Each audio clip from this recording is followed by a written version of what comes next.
This is What's New Radio Extra Time. Each month, we share a longer interview with one of our guests in the energy sector on topics highlighting our services and our 100-100 vision for Barbados. Our customers are at the center of our business, and we recognize that rising costs, not only for electricity, but for most consumer goods and services, have made this an especially trying time for some customers. For the past 12 years, Light and Power has avoided adjusting rates, but the very real ongoing economic impact, including increases in global oil prices, is challenging for every business, and Light and Power is no different. This roundtable discussion hopes to address your queries about the need for a rate increase and reasons behind why it is critical to apply for a rate review now. The moderator is Shane Jones. Let me say good morning again to everyone, and let's welcome everyone to this Barbados Light and Power Company roundtable, where we're going to get to the heart of some of the questions that Barbadians, have been really asking at this time. And who better to hear from than, of course, the experts? We're hearing all sorts of things everywhere, but we need to hear from the experts to find out exactly what's going on. So we have Roger Blackman, who's Managing Director, Kim Griffith-Tanghal, the Director of Customer Solutions, Adrian Carter, who is the Manager of Regulatory Affairs. And we're going to get right down into it. And I want to start off with one of the questions that has been on a lot of people's lips. I'm going to go with you, Roger, for this one. What we want to know is, has the Barbados Light and Power really looked at everything, considered every option to avoid this situation where we're having to ask for a rate adjustment? Has every stone been turned, and have you made sure that everything has been done? Thanks, Shane, for that question. Yes, rate applications for us are always a last resort. Before we go to the FTC, we have to be internally satisfied that we pull every lever available to us and consider all the options or alternatives before coming forward to ask for a rate increase. Since our last rate adjustment over a decade ago, in fact, back in 2010, we have worked diligently as a company to manage our operating costs. And we've re-engineered the business processes over that period. We've had an organizational review of our structure and made some adjustments there. And those types of initiatives have allowed us to avoid the need for a rate review over the past 10 years. However, at this juncture, we're facing a financial situation that does require urgent rate relief. And there are actually several projects that we have had to defer. And of course, every delay on a project has repercussions that, while it may not be realized immediately, in the long run could have impacts and are cause for concern. Well, Roger, I hear that, I respect that, but understanding everything that's happening right now in our climate, the buzzword right now is high cost of living, everything is going up. We're battling with COVID now, monkeypox, all types of things. Seriously, why does the Barbados Light and Power Company need a rate increase, especially at this time? Yeah, well, inflation has significantly impacted our business as well, and significantly increased our cost of doing business. On top of that, we're facing other challenges that impact costs of materials like supply chain or procurement delays, which I know our customers and other businesses are seeing as well. The rate increase will enable us as a company to continue the rate of investment that we've been making over the years in the electricity system, and therefore the upkeep of the network as required. Of course, we know that there's no ideal time for a business to ask its customers to pay more for services. And we certainly understand the impacts that COVID-19 and other events have had, as you have mentioned, Shane, and the resulting hardship for some of our customers. Or coming for a rate increase in this environment really is a last resort and critical for us to continue having adequate resources to meet the level of service, both in terms of resilience and reliability that's required by our customers. All right, I'm sure I'm going to get back to you a little later, Roger. But one of the things you were talking about, rate increase in the future. Kim, maybe you can help me with this one. Can you tell us, since the rate increase has not yet taken place because you're applying for it, why are electricity bills so high? And we were hearing and seeing on social media, people are saying that their light bills are going up. I don't understand it. Thanks for that question, Shane. So the increase that our customers seeing, that increase is really the increase in the fuel charge portion of their bill. This is something that we've discussed more recently, I think at length, to help customers understand that really the changes that they're seeing in bills relate to the fuel charge, and that is being driven by the international fuel prices. So for most customers, the fuel charge accounts for more than 50% of a customer's bill.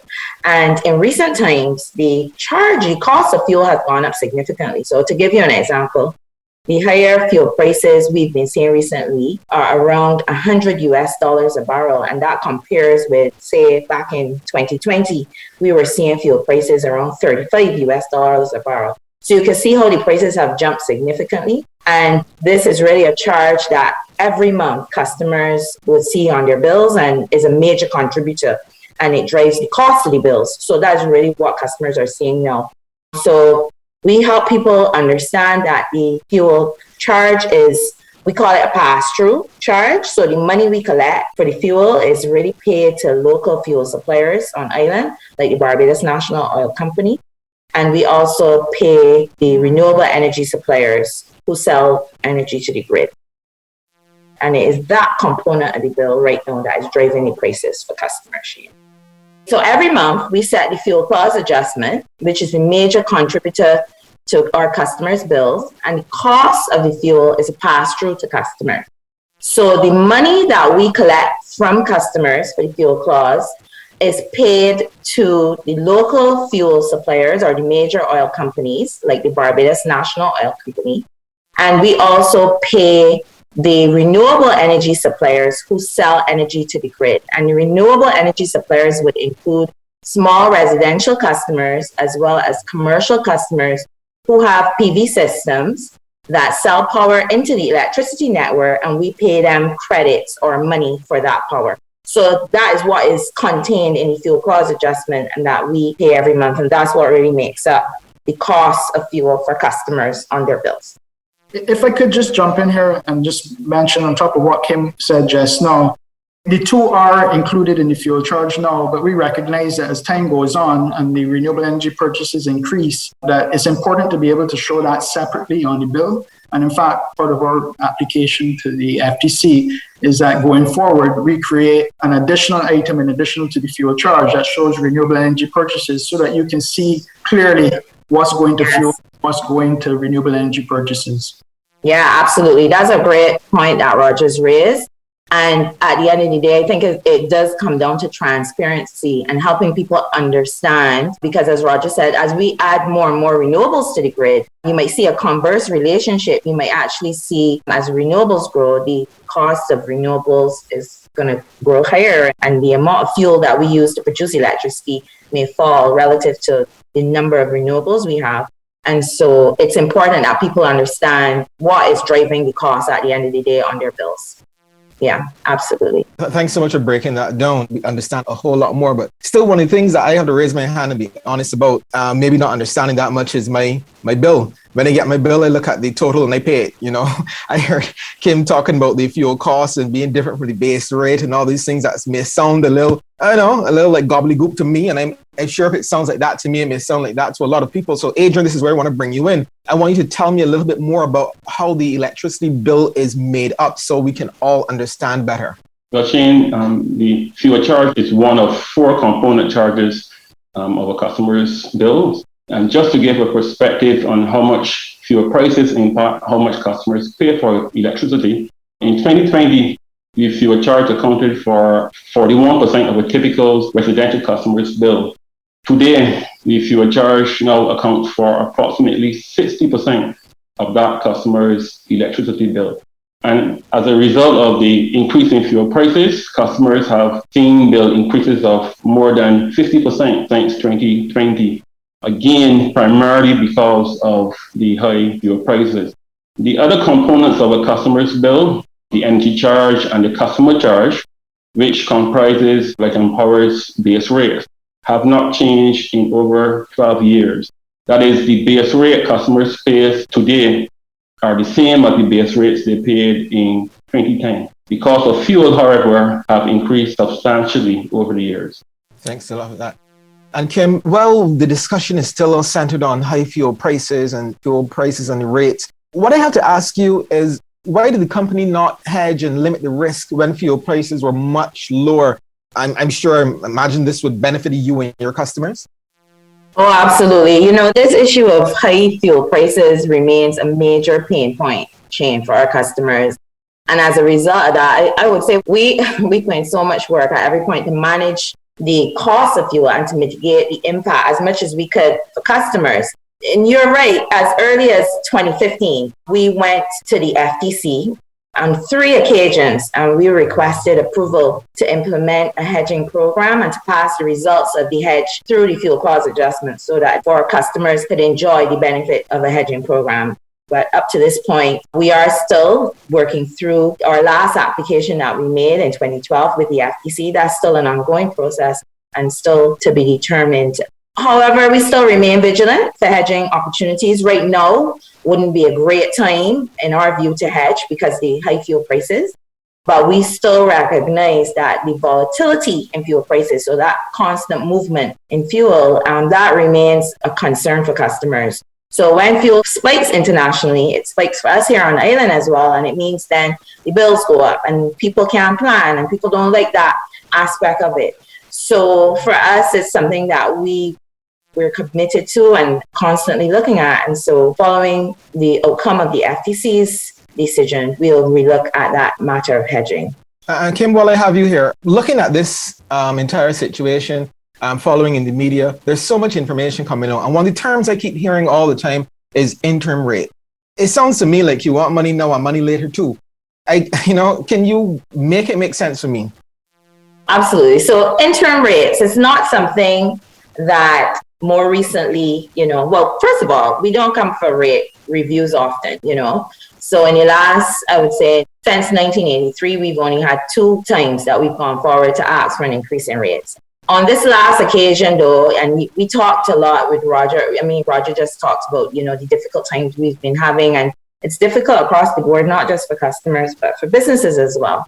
And so when we went forward last October, we made our filing to the FTC to increase rates. The first thing is we anticipated that the process would be a long process because going for a rate review is typically a lengthy process. And we knew that it could take as long as a year to complete. And so that, along with the fact that before even filing, we delayed coming on 3 occasions. We held off because, as you indicated, things have been tough. We had the pandemic nobody planned for. And then in 2021, we had the ash fall, we had a hurricane, and things never seemed like the right time to come. So we held off coming. We knew it was going to be a lengthy process, but we had already begun to see the financial strain on the business. So at the point when we filed then, we thought it would be important to ask for what we call interim rate relief. So this concept is really where we're asking the regulator to allow us the rate adjustment before going through the entire rate process. And then at the end of the process, once they've made a decision about whether we've proven that we are deserving of a rate increase, at that point, then they can assess and determine whether we need to pay back the money if they didn't think that we're deserving of having a rate increase, or they allow us to have the increase and on a going forward basis, we're granted the increase. But the important thing to understand about the interim rate or why we ask for it is it really enables us to continue to finance the business and our operations. I think Roger talked about the rate of investment. And that's important because for our business, we have to continue to maintain our plant and equipment. And there are a number of important customer projects that we have to keep moving with to ensure that our customers can enjoy a high, reliable service. And so in order to do that, it's a very cost-intensive business, costs a lot of money to do the things we need to do. And so the interim rate relief will help with that. The other thing as well is when we ask for interim rate relief, I know for a lot of people, it seemed like an unusual request from us because, as I said, we don't often come for rate increases and it's not something that we would typically do. But this practice is one that really is done all over the world. And it's not even the first time that it has been done locally. So we would have discussed with our regulator, like for instance, and reminded them that in 1982, at the time the Public Utilities Board, they would have granted Light and Power an interim rate relief a mere 6 weeks before a final rate was put in place. And even more recently in 2019, many people might not know this, but the FTC put in place an interim rate for street lights. So this practice of allowing interim rates is done all over the world. And normally it's done at a point where regulators haven't had the opportunity or the benefit of hearing the full rate case yet. And then, but I think the important point to highlight, it's a really low risk option that allows the utility to finance the business, because ultimately, as I said, if we are not granted the increase, we are prepared to refund customers for what we would have taken from them in the interim. So the interim rate, Shane, is we're asking for the full rate to be implemented now at this stage and be allowed to charge that rate to customers now. And then the FTC, after they've heard the entire case, can determine whether we can continue to charge that rate to customers or whether we need to refund customers with interest if, in their view, they don't believe that we're deserving of that level of rate increase. Okay, great. So, Kim, now I understand what the interim rate is.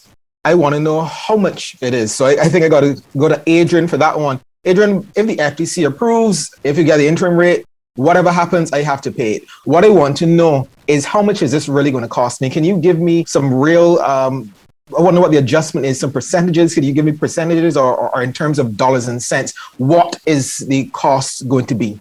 Well, Shane, before I respond to your question, I want to support Kim that the granting of interim rates is not uncommon internationally, and it's really granted to protect the long-term viability of the electricity supply. In the event that interim rates are higher than the rate increase that may ultimately be granted to Light and Power by the Commission, the Light and Power will refund customers with interest the difference in their bill to ensure that customers will not be in any way disadvantaged by the interim rate request. Now, for the typical residential customer, the rates we propose will result in about a $12 increase in their electricity bill. Our customers that consume under 150 kilowatt hours in a month, now these customers represent about 35% of our customer base, or just over 40,000 customers. Their bill increase is not expected to be more than $6 after the rates are put in place. Okay, thanks so much.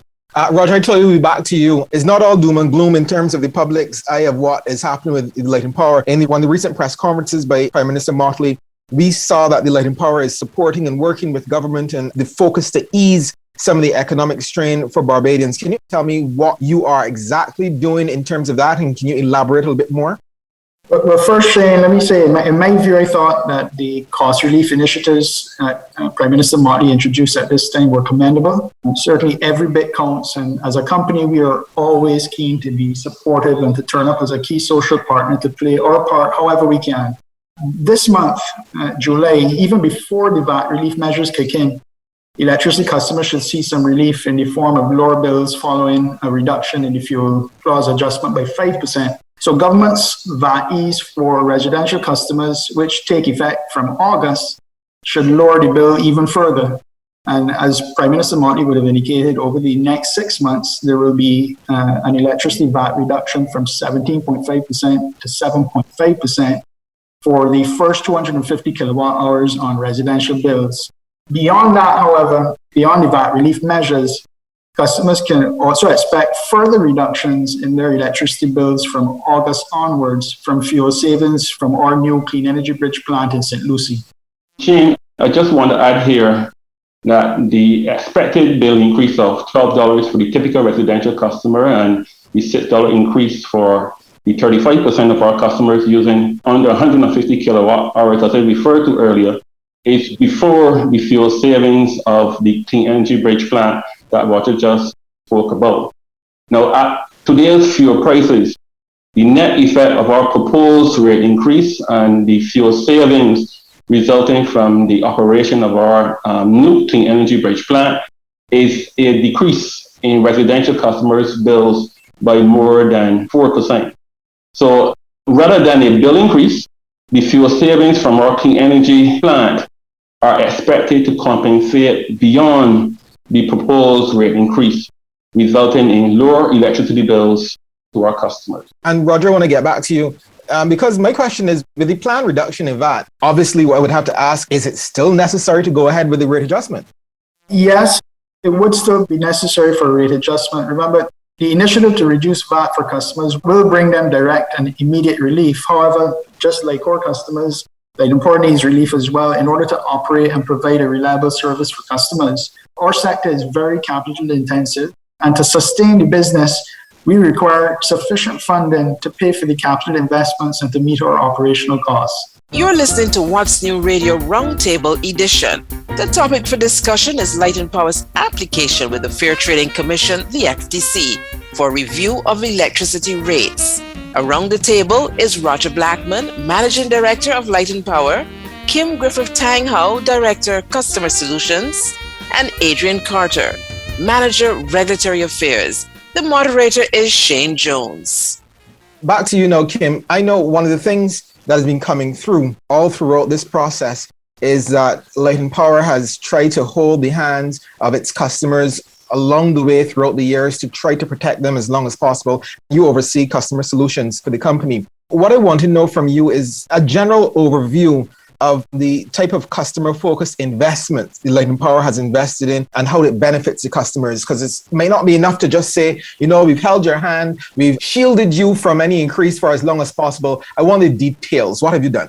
Okay, so you're right. Over the years, we've continuously upgraded our systems and made very customer-centric investments. And I think more recently we discussed we've invested over $774 million since the last rate case on a number of customer initiatives. Adrian and Roger would have just talked about the construction of the Clean Energy Bridge, which is our newest plan at Trent St. Lucie. That, for instance, is $130 million.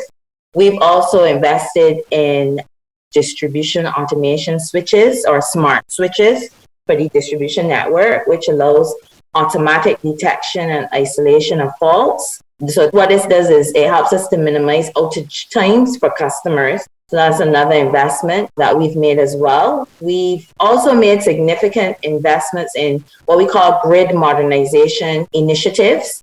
So we've invested in a geographic information system, which allows us to map and have sight of all of our assets out in the field and gives us access to a lot more data about those assets. That's important because what that helps us to do as well, not only have sight of the assets, but be proactive in understanding when those assets may have been installed, when they need to be maintained, and maybe even timely in changing out or updating those assets before they fail. And that also ensures that we could provide, a more efficient service to customers. Something that you might have heard a lot about, Jane, is we also invested in an advanced metering infrastructure, or AMI. And this is where we installed over 135,000 smart meters across the island. The meters are coupled with a communication infrastructure or system, and that supports the whole system. And these new smart meters, you could say they talk to each other, really. And what they do is that they send back information about the customer's usage to us. And what it's enabled us to do is allowed us to move away. I think this is one of the neatest features that people appreciate. Is allowed us to move away from issuing interim bills to customers. People didn't really like that. And we used to read the meters every other month. But now we have a system where we get more real-time usage for customers. And so they effectively get a red bill every month rather than every other month. And people really like that.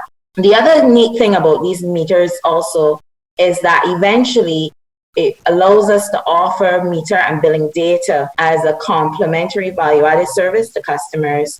And what we've done is we've set up a customer portal. And through that customer portal, people will be able to go in and get a lot more information about their usage. And of course, once you understand about your usage, that's where you could change your usage patterns, maybe conserve more, and in doing so, save energy. But the other thing about the customer portal, and really where I thought it showed a lot of benefit, is as we worked through the pandemic and we had to change the way we were doing business and serving customers, a lot of it had to be done virtually or remotely. What the customer portal did is it allowed the company to fast track many initiatives using this online platform and, take customer queries, allow for new service transactions, and other online services that we were able to offer via the portal. And so really at this stage, what we're doing is we're upgrading the portal to ensure that it has wider capabilities to serve our customers. So a lot of things that we've done over the years to ensure that customers really remain at the central focus of all that we've done. And the other thing I think is really important as we talk about savings for customers, particularly fuel savings. We also invested in first utility scale solar farm in the Eastern Caribbean, and that is our 10 megawatt solar farm located at Trent. And we also invested in first ever utility scale battery as well. So we have a 5 megawatt battery also at Trent. And I think those are important investments because when we get back to this issue of not only serving the customer in a more efficient and easier way of doing business, but also in terms of bringing savings, those particular investments bring fuel savings to customers. And that's important. You mentioned a lot of things came out. One of the things that stood out to me is a solar farm. And I remember hearing so much about it. What I want to know is how was it performed? And if I'm correct, it was supposed to bring some savings. So can you update me on that? Yeah, absolutely. So when we first conceptualized, installing the solar farm, the primary objectives were to support the transition to cleaner energy, meeting this goal of 100% renewable energy, electricity generation on island. And at the same time, as I discussed, this reducing our island's dependence on imported fossil fuel. And then, we talked about how volatile the price of fuel is. So for us, the solar farm that we have, we've said, that has achieved this objective because from the time we built and commissioned that solar farm in 2016, that solar farm has provided fuel savings in excess of 36 million Barbados dollars. And as well as it's had many environmental benefits as well through the avoidance of approximately 290,000 tons of carbon emissions. So I would definitely say it's met the objectives and have exceeded what we set out to achieve by building that solar farm. Roger, you're the man at the top, so you got to get the harder questions. Kim spoke about several investments, but one of the things that has been said is that Lighting Power didn't follow through. That's what we're hearing, that it didn't follow through with your commitments in 2010 to retire the steam plant. How do you respond to that, Roger? Okay, well, since the last rate case, I think I want to reinforce some of what Kim mentioned just now. Since the last rate case in 2009, we have made investments in the order of $774 million in the electricity system. We've invested significantly in facilitating the integration of renewable energy to the grid, investments that Kim mentioned in the solar plant at Trent in 2016. We've had island-wide installation of smart meters as part of our grid modernization program. And of course, investments in strengthening the transmission and distribution infrastructure generally, along with other investments in technology and key customer initiatives, continues today. Yes, we have modified investment plans from time to time where we felt it prudent to do so, based largely on changing national policies and the thrust to renewable energy, as well as other independently planned generation projects over that period. For example, we did extend the life of the steam plant in 2012 rather than build a new fossil fuel plant at that time that ran the risk of being stranded, given all of the plans and policies that were being put in place at the time. The decision to pause on that was a responsible one, as we had to consider the government's plan to introduce 60 megawatts of combined waste to energy and biomass generation between 2016 and 2018. Those announcements from government, coupled with proposed changes to the licensing regime that government was proposing, low sales growth, new Electric Light and Power Act, anticipated reforms to the electricity market structure, all of those things we had to take into consideration, and they all created uncertainty in the energy sector, in the energy space. So as a result, the company felt it prudent to delay investments in new fossil fuel plant at that time and extend the life of the steam plant to avoid the possibility of any new fossil fuel plant becoming stranded. And I'll speak a little bit about what stranded means in a minute. Basically, by stranded, what I mean is that we would end up with a plant that is no longer used, but still being paid for by customers. And that could come about if those other projects had materialized and the growth in renewables and changes in the sector had also materialized at the pace being contemplated at that time. So We had to weigh up the risk in an uncertain environment and make decisions on the information that was available to us at the time. And so we chose not to risk or gamble with millions of dollars of customers' money. Over that period, of course, we would have invested in the extension of the life of the steam plant, and it has served the system extremely well. In fact, one of the benefits from an engineering standpoint of the steam plant compared to a lot of the other units that we have installed is that it adds what's called electrical inertia to the network. It gives it mass because of the speed it's spinning at that helps with stability, and it really provides a level of inertia that helps maintain stability even with the increase in renewables on the network. So the plant has contributed substantially. Of course, it's now approaching that point where, and with the installation of the Clean Energy Bridge, we will be phasing it out. And we've started that process. And as we move forward, we'll have to, again, continually reassess whether we need to add more fossil fuel or if the renewables advance, and in particular baseload renewables, not just intermittent renewables coupled with batteries or other forms of renewables that are dispatchable. If they come on at the pace as expected, then we may be able to avoid building more fossil fuel. But that's something, just as we did back then, reassessing the environment and the conditions, making a determination. That's something that we'll need to do going forward. And I must point out that we didn't just do those things without consultation. When we did our integrated resource plan work back in 2012, I think, and through to 2014, we would have talked quite a bit about our plans and had quite a lot of stakeholder engagement on what we were doing and what these new factors were that were affecting us. So quite a lot of public stakeholder engagement sessions during that planning process. And of course, we would have engaged with the regulator over that period as well, as the plans would have been evolving and changing. So Roger, if I'm understanding correctly everything you've been saying, you just talked about a stranded plant and not being able to use certain plants because of the move that government is making in terms of renewables. But then recently you mentioned about this new plant in St. Lucie and savings on customers. So why are you speaking about going forward, but at the same time, this move about this new plant seems a little a backward step? I think what you may be referring to is the fact that it's a fossil fuel plant. Is that? Yeah. Yeah, okay. So that's correct. It is a fossil fuel plant, but as the name of the plant suggests, it's a bridge, and a bridge to clean energy as we move forward.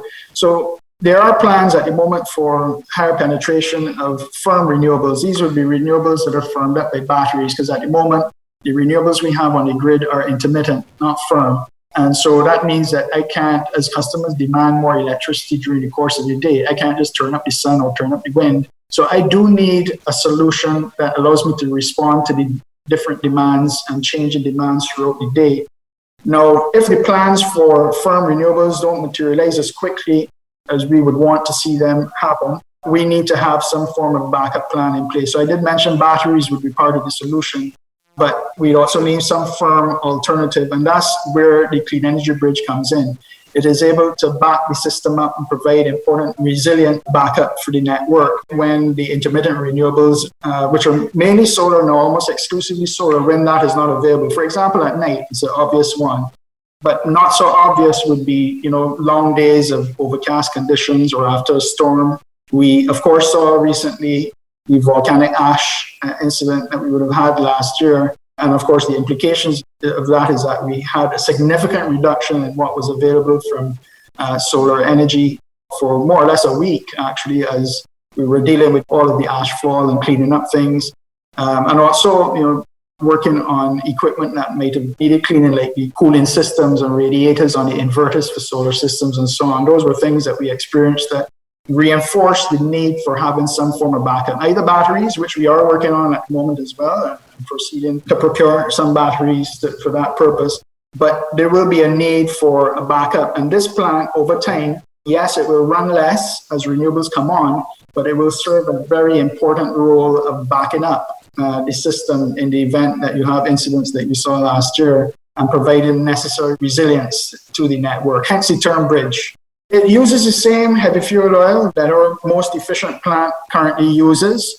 So it's still fossil fuel, but it uses it very efficiently. What that means is it uses less volumes of that product and that oil for the same amount of electricity that is produced. So in that way, it results in the carbon savings that Kim mentioned earlier, because for the same amount of kilowatt hours produced, it uses less fossil fuel.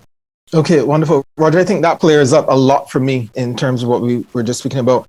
Adrian, back to you. We're going back to the rate application because we started there and we spoke about so much that's going on with the Light and Power. So can you give me an update on the current status of that rate application? Well, Shane, the formal process for the rate application has started. We have already had the public hearing on the matter of our interim rate request, and a decision on that matter is forthcoming. There are a number of interveners in this rate review process representing different interest groups. Now, these interveners have made a number of requests of Light and Power for information related to our application, and we have supplied them with the information they requested. But we expect that there will be additional questions and additional requests for information from these interveners before the oral hearing on the matter actually begins. And that oral hearing, or that face-to-face hearing of our application, is scheduled to begin on August the 25th. And we expect to be in hearing for just over 12 days. So we expect that matter hopefully will conclude by September the 9th. And the hearing will be conducted publicly, and the Light and Power will be given the opportunity to present to the Commission why a rate increases is warranted at this time and how it will impact the quality of our electricity service. So following the oral hearing, we expect a decision from the Fair Trading Commission soon after on our rate proposal.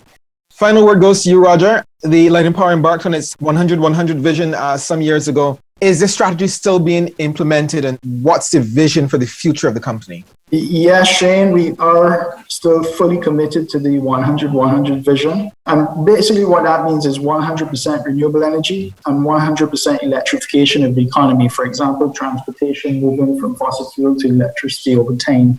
Of course, there are a number of enablers, I'd want to call them, required to achieve this vision. For example, we will need to see or have new licenses issued that align with the new energy policy. The regulatory framework and mechanisms that are in place need to be able to facilitate the fast turnaround of project approvals because, as you could imagine, with 2030 right around the corner, there's quite a lot to do. And so we will need to turn things around very quickly in relation to putting projects on the ground and in place. And that leads to things like timely planning permissions as well will be necessary.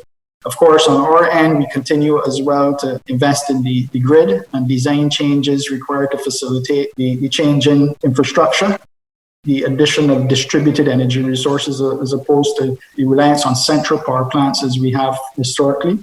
And then most importantly, ongoing stakeholder engagement to ensure that we work collectively and transparently with our customers, the government, Renewable Energy Association, and players to meet all of the national policy goals. Thank you so much, Roger. And thank you so much, lady and gentlemen. I think I have a much better understanding of the entire picture of where we currently sit with the Barbados Light and Power and the rate adjustment hearing and everything that's going on. Thank you so much. Thank you to our guests, Roger Blackman, Managing Director of Light and Power, Kim Griffith-Tang Howe, Director, Customer Solutions, and Adrian Carter, Manager, Regulatory Affairs, and the moderator, Shane Jones. You can find up-to-date information on our services online on our Facebook and Instagram pages at BLPC Online or on Twitter at TweetBLPC. And if you would like to request reconnection after payment, use our WhatsApp business mobile number for instant messaging, 262-4300. I'm Jackie Marshall-Clark, Manager Communications and Government Relations. Till next time, bye for now. What's New Radio is broadcast on radio every month, or you can listen to past episodes on our website, blpc.com.bb. Find us on social media at BLPC Online or tweet BLPC. Our customer service team is always ready to serve you. Call 626-4300 during office hours or 626-9000 for emergency assistance.